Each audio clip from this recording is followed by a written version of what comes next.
Hello and welcome back to the YouTube channel of Bethel Evangelical Free Church Hanley. I'm Pastor Charmley, and this is another video in the series on Derbyshire churches, and particularly Peak District Derbyshire churches. This is the little church of St Michael, Sheldon. It was opened in 1865, and it replaces a medieval church that was in the middle of the village, literally in the middle of the village. It was in the middle of the village street. A bit inconvenient, and certainly I'm sure that today they're very glad they moved it, because motor cars need a bit more room than pack horses. The site was donated by the Duke of Devonshire. The Devonshires of Chatsworth, of course, the big local landowners, and they gave quite generously. It's a simple building in some respects, but it has this interesting apsidal chancel. I mean, this is not going to be a long video because it's a tiny, tiny little building. I mean, there are smaller ones, and the original chapel would have been smaller than this, but it's not very big. It's got no actual division between nave and chancel. It's just got this apse at the east end, you can see here. And it's a great example of a little Victorian parish church, or Victorian, really it's a chapel of ease in the parish of Ashford-on-the-Water, and an earlier video hopefully would have dealt with Ashford-on-the-Water, depending on the order I put these up on. So we'll have a look around and see this basically very, very simple Victorian. It's Gothic revival, simple play and building for simple play and country folk, farmers in the most part up here. But it's a magnificent building and very much worth seeing. It's often overlooked because of bigger and grander churches elsewhere, and it's up here in the hills. It's a bit difficult to find unless you know it's here. Now let's just have a look around, and I'll point out some of the items of interest as we go.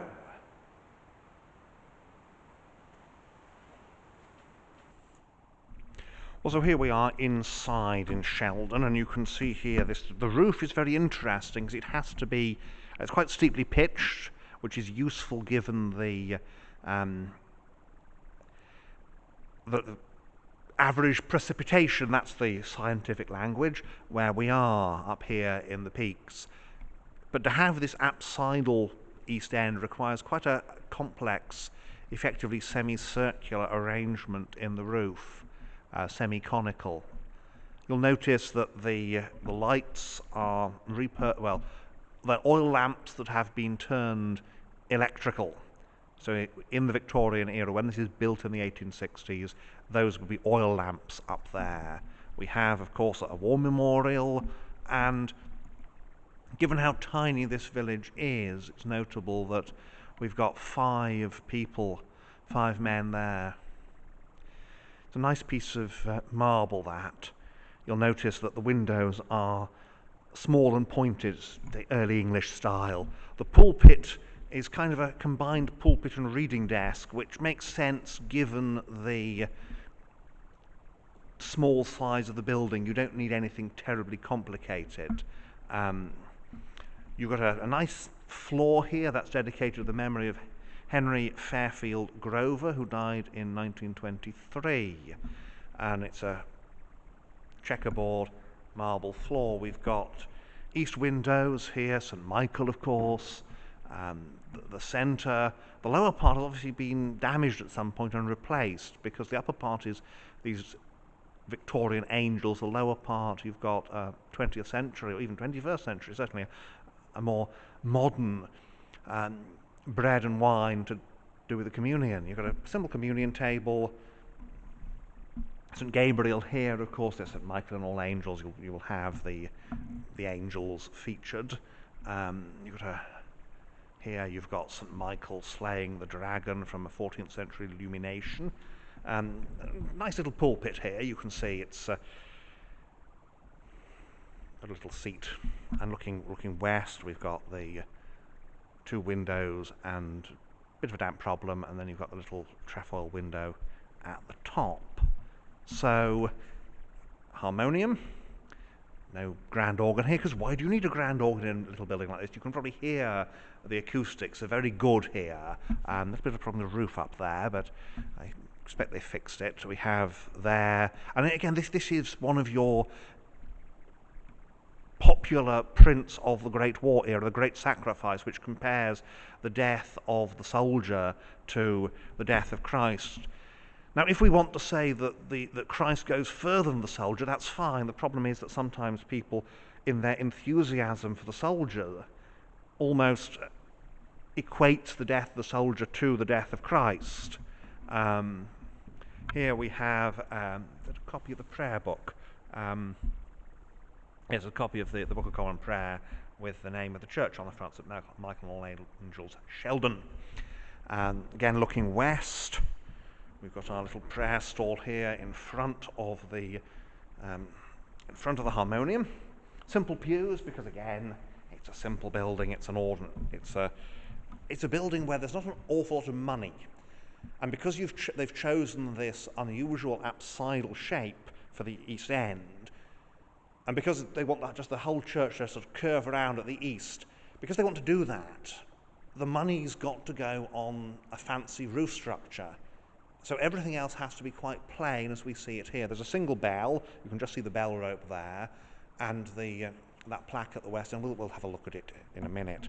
So simple, ordinary pews. They've been bought from a catalogue, along with much of the furniture. It's going to be, and it looks to me like the pulpit is made of bits of reading desk, again from a catalogue, because after all, you're trying to make the best possible use of money in building the church. So as we process here, you can see we have here Christ the Good Shepherd. This is a sheep farming area, so that sort of imagery is important. And here we have, in memory of Herbert Henry Morton of Sheldon, gentleman, who departed this life on the 20th day of January 1900. This tablet is erected by his fellow parishioners, by whom he was held in very high esteem. He generously bequeathed the sum of £200 to provide a recreation ground for the free use of the inhabitants of this parish. And then below we have a memorial to the restoration 1979 to 80, with a sum exceeding £25,000 raised by villagers and friends. The font is only small, although it does follow medieval patterns. And we have here is the list of all the men who served in the war. And they're all they're all private soldiers, basically. No officers, not even any NCOs here.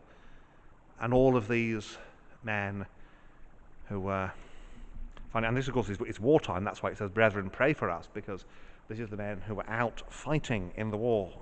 There's that wonderful curved east end, and you can see just where the curve begins is where the sanctuary stroke chancel is walled up, but there's no choir stalls. It's not one of these places where there'd be a vested choir. It's just a church for the common people to come and worship. And that wonderful roof up above and this vertical roof, this very pointed roof, draws the eye and hopefully the heart, that's the idea, upwards. Now over here we have by the door, and I hope the light's all right for it, this is a picture of the original chapel. And you can see it's similarly simple. Very, very straightforward. In 1871, the Vicar of Ashford became the Vicar of Sheldon, forming a single parish. But today the church is linked to Bakewell, Ashford and Overhaddon, it tells us. It's a very interesting building, as I say. And there's the donations for Sheldon Church, which seems to be, well, it's a very large whiskey bottle. There we go. Of course, the donations will not go to buy whiskey. That would be quite wrong, and it would be quite wrong to suggest that. No, I mean it. There's a church warden staves at the back. Well, there we are. That's the inside of Sheldon. Let's go outside now and have a look at the outside of this beautiful, beautiful Victorian Gothic building. Also, here we are outside at Sheldon, and again you can see the simplicity of this building. You can see we've got a simple porch here, and then beyond just these 3 windows. Only one of them is stained glass in. And then this apsidal east end. I'm not sure whether to call it a chancel or not, because it's not a separate part of the building. It is simply that the whole end wall curves around, and so effectively we've got a you've got a horseshoe-shaped church with just this west wall that is this straight wall that cuts it off. So a very interesting building in terms of its shape. As you can see, the outside is as plain as the inside. It's a church that's built to make the best use of the funds available. It's not a rich parish, there's no great house. It's to note with the War Memorial that none of them are officers. They're all private soldiers, they're all ordinary men going off to war, and ordinary men who worshipped here in this little church. Well, let's have a look around the outside while we're here. So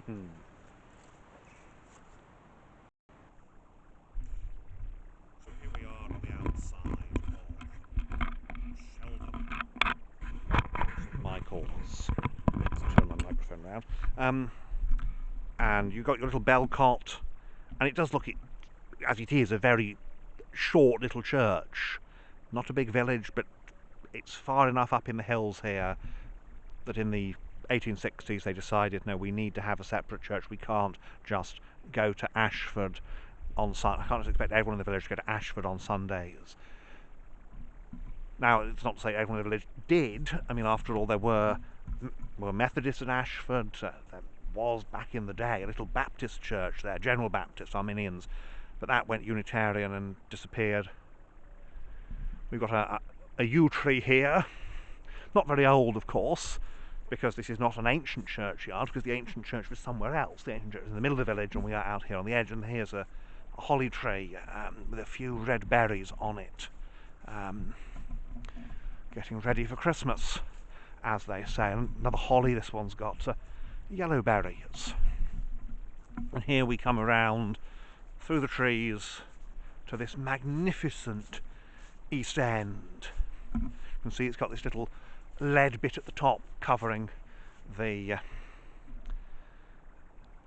just that top bit where you can't really make slates. Well, you can't make slates bend because slates are taken from the laminations of the rock. So if you've got a bendy bit at the top, you've got to cover it with lead, as they have. And there we are, looking pretty much straight east here. The window's actually slightly offset, which is interesting. And undoubtedly there's a reason for, well, in the interior it's not so obvious, so there's definitely a reason for it, but out here the windows are clearly offset. There isn't a central one. There's a little vestry, again very important, and the Victorians, on the whole, it's on the north side. And one of the things is that with a building like this, you've got your south side, you've got the porch, and the north side.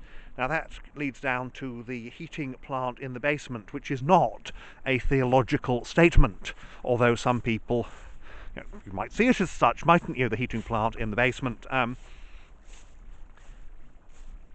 As evening comes now, and reminded that this is autumn, this is November, we look out across the fields and see this patchwork of dry stone walls.